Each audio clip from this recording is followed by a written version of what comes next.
ب3 مكونات بس هنعمل الدولسي الجامبو دوّة في قلب البيت ونفرّح كل ولادنا.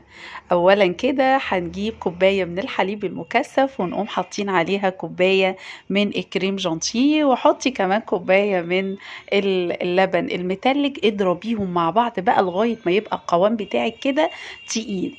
طب نعمله دولسي إزاي؟ هاقول لِك على فُكّيرة جميلة. هتجيبي كده كوبايات البلاستيك وتنزّلي فيها الخليط بتاعِك وحطي العصاية دي وبيتيها يوم في قلب الفريزر. تعالي نعمل الشوكولاتة. هنجيب شوية شوكولاتة ونعمل لهم حمام مية سخنة لغاية ما يسيحوا مع معلقتين زيت. حطي بقى هنا كده في المية السخنة عشان نقدر نسلكها كويس جدا، وبعد كده نغلفها بالشوكولاتة. حطي بندق، حطي سوداني، حطي فستق زي ما انت عايزة.